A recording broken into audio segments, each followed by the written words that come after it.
Selamat berjumpa kembali dengan pembahasan kita yang mana untuk kesempatan kali ini topik yang akan kita bahas masih erat kaitannya dengan dunia bisnis.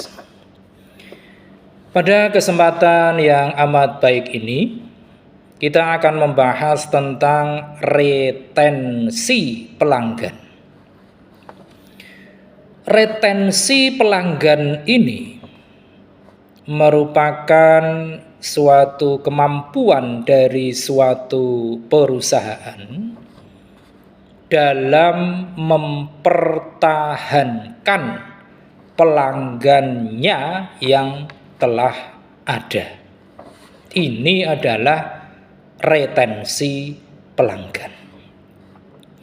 Nah, dalam praktiknya tentu ada berbagai cara untuk meningkatkan retensi pelanggan ini.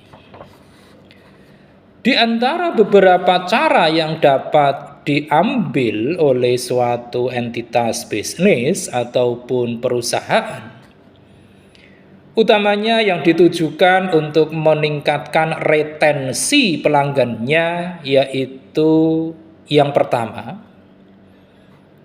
perusahaan haruslah meningkatkan kualitas produk-produknya. Beberapa cara yang bisa dilakukan untuk meningkatkan kualitas produk perusahaan, di antaranya adalah perusahaan dapat meningkatkan kualitas bahan bakunya, atau bisa juga dengan menyediakan fasilitas garansi atas produk-produk yang dihasilkan. Perusahaan untuk meningkatkan kualitas produknya ini juga dapat mengambil langkah dengan menambah fitur-fitur ke dalam produk-produknya. Atau bisa pula perusahaan mengembangkan teknologi yang sifatnya kekinian dalam rangka meningkatkan kualitas produk yang dihasilkannya. Ini adalah cara yang pertama, meningkatkan kualitas produknya. Kemudian yang kedua, perusahaan juga dapat memanfaatkan media sosial. Kita tahu bahwa media sosial seperti halnya Instagram, ada Facebook, ada Twitter, atau yang lainnya, itu akan sangat membantu perusahaan dalam menjangkau pelanggan yang jauh lebih luas. Melalui media sosial ini pula, perusahaan dapat membangun hubungan dan juga kepercayaan dengan pelanggannya. Bahkan dengan adanya media sosial pula, perusahaan akan mampu untuk menanggapi berbagai keluhan yang muncul dari pelanggannya. Ini yang kedua. Kemudian yang ketiga, yaitu bahwa perusahaan dalam rangka meningkatkan retensi pelanggannya juga bisa mengambil langkah dengan menyediakan layanan bagi pelanggan seprima mungkin. Dalam hal ini, ada beberapa hal yang juga bisa dilakukan oleh perusahaan, di antaranya dengan menyediakan layanan pelanggan yang responsif atau cepat.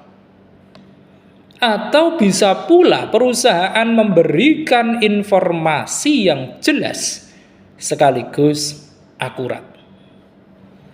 Perusahaan dalam hal ini juga harus bisa memastikan bahwa pelanggan akan mendapatkan layanan yang sama setiap kali mereka menghubungi perusahaan. Dan perusahaan juga harus memiliki kemampuan untuk menyediakan layanan pelanggan yang sifatnya lebih personal. Ini adalah langkah untuk menyediakan layanan pelanggan yang prima. Kemudian cara berikutnya, perusahaan bisa pula melakukan survei. Ada beberapa cara yang dapat dilakukan oleh perusahaan dalam kaitannya dengan survei ini, yaitu dengan menyediakan form secara online ataupun email, di mana ini dilakukan juga dengan sifat berkelanjutan dan berkala. Ini utamanya adalah untuk mengetahui perkembangan terkini apa yang menjadi opini pelanggan. Atau bisa juga perusahaan melakukan wawancara secara langsung dengan pelanggannya untuk mengetahui secara lebih detail tentang apa-apa yang diinginkan oleh pelanggan. Ini merupakan berbagai langkah dalam rangka dilakukannya suatu aktivitas berupa survei. Lantas cara berikutnya yaitu dengan mengembangkan hubungan dengan pelanggan. Cara ini juga dapat ditempuh oleh perusahaan, yang mana diantaranya bisa saja perusahaan mengirimkan email kepada pelanggan untuk meminta apa yang disebut dengan umpan balik. Atau bisa pula perusahaan mengeluarkan berbagai program yang berkaitan dengan loyalty program. Atau bisa pula perusahaan menyelenggarakan berbagai event-event secara khusus. Nah, selanjutnya, manakala suatu perusahaan ataupun entitas bisnis telah memiliki kemampuan untuk meningkatkan retensi pelanggannya, maka perusahaan tersebut tentunya akan mendapatkan berbagai manfaat yang sangat berguna bagi perusahaan tersebut. Manfaat yang pertama yaitu dengan meningkatnya retensi pelanggan, maka ini akan mampu mengurangi biaya pemasaran. Jika perusahaan telah dapat meningkatkan tingkat retensi pelanggannya, tentu saja ini akan dapat mengurangi biaya yang dikeluarkan oleh perusahaan untuk menarik pelanggan baru. Sehingga dengan pengurangan biaya ini, dana yang semestinya ada tadi dapat dialihkan ke lini bisnis lainnya. Ini yang pertama. Kemudian manfaat yang kedua, dengan meningkatkan retensi pelanggan, maka perusahaan juga akan meningkatkan efisiensi operasionalnya. Kita tahu, pelanggan yang loyal biasanya mereka dapat memahami sekaligus menerima berbagai perubahan, utamanya perubahan dalam bentuk perbaikan yang dibuat oleh perusahaan. Pada umumnya mereka akan lebih terbuka dalam menerima berbagai perubahan-perubahan tersebut, dan mereka pun biasanya akan lebih cepat dalam menyesuaikan dirinya dengan perubahan-perubahan yang terjadi. Tentu dengan hal ini dapat meningkatkan efisiensi operasional perusahaan di sisi yang lain dengan mengurangi waktu yang dibutuhkan untuk menyesuaikan diri dengan perubahan. Ini manfaat kedua. Kemudian manfaat yang ketiga, yaitu dengan meningkatkan retensi pelanggannya, maka ini akan meningkatkan rekomendasi dari pelanggan. Pelanggan yang loyal, seperti yang kita tahu, biasanya mereka akan lebih mudah untuk merekomendasikan produk-produk yang dihasilkan oleh perusahaan kita kepada orang lain. Pelanggan yang di dalam pemanfaatan produk-produk kita telah mengalami apa yang disebut dengan kepuasan, maka tentunya akan lebih mudah untuk memberikan rekomendasi positif kepada orang-orang di sekitarnya. Manfaat berikutnya, yaitu dengan adanya peningkatan retensi pelanggan, maka perusahaan akan dapat meningkatkan pendapatan perusahaannya.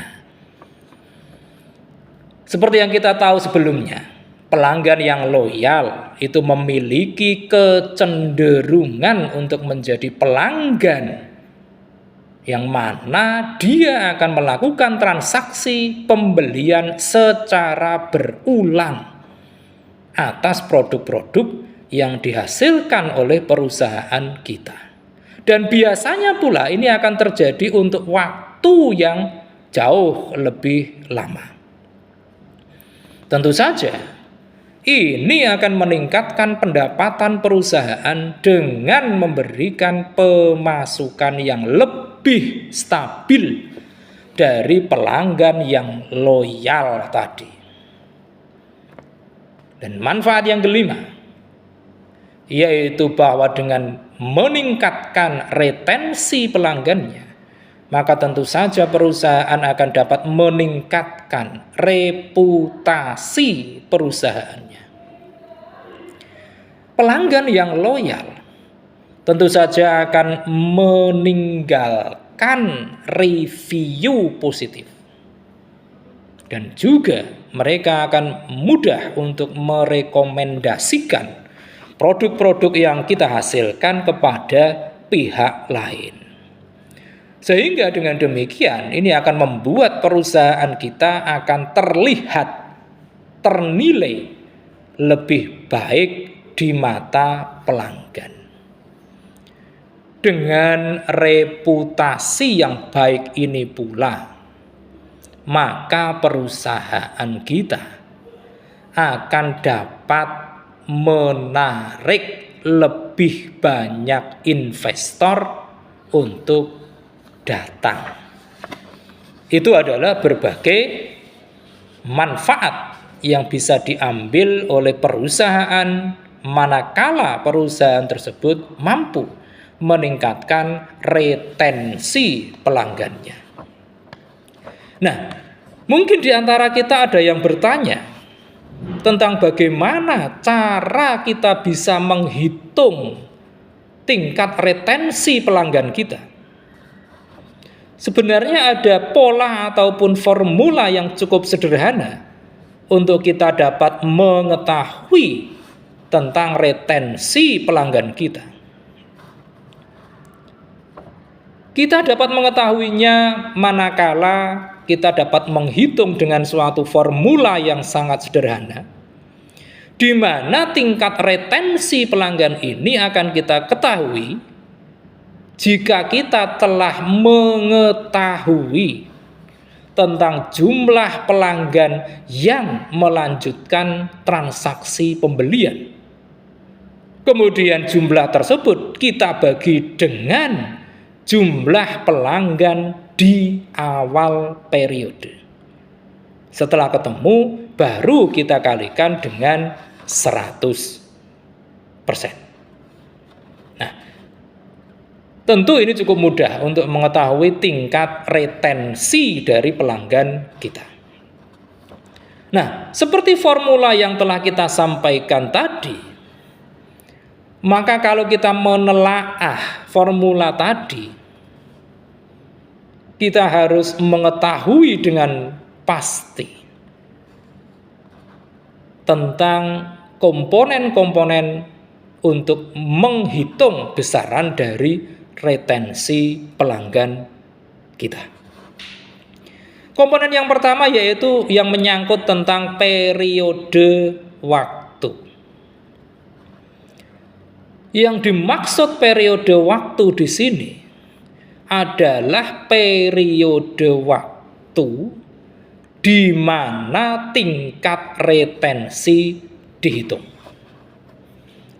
Ini bisa berhari-hari, bisa berminggu-minggu, bisa berbulan-bulan, atau bahkan bisa bertahun-tahun. Ini yang menyangkut tentang periode waktu. Kemudian yang kedua, yaitu yang menyangkut tentang pelanggan yang melanjutkan transaksi pembelian. Yang dimaksud dengan pelanggan yang melanjutkan transaksi pembelian adalah mereka, dalam tanda kutip pelanggan, di mana pelanggan tersebut terkategorikan sebagai pelanggan tetap, yang mana mereka terus melakukan transaksi pembelian di perusahaan kita. Ini yang menyangkut tentang pelanggan yang melanjutkan transaksi pembelian dengan perusahaan kita. Dan yang ketiga, yaitu yang menyangkut tentang pelanggan di awal periode.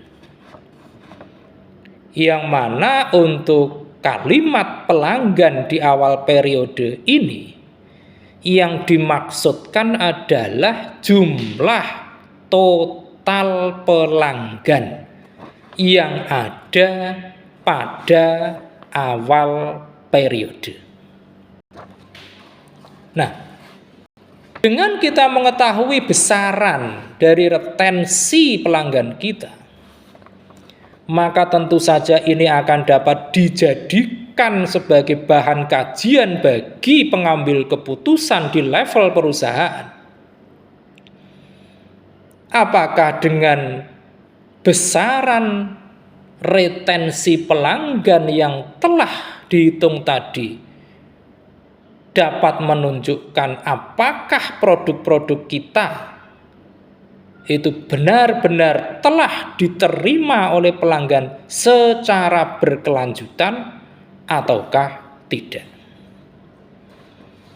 Oleh sebab itu, dengan adanya angka-angka yang menunjukkan tingkat retensi pelanggan kita ini pula, maka mereka-mereka yang ada di dalam perusahaan, utamanya mereka-mereka yang memiliki kemampuan untuk mengambil kebijakan dan keputusan, khususnya bidang pemasaran, untuk mengambil segala upaya menerapkan berbagai strategi yang paling tepat dalam rangka meningkatkan tingkat retensi pelanggan kita. Demikian pembahasan yang teramat singkat kita kali ini tentang retensi pelanggan ini.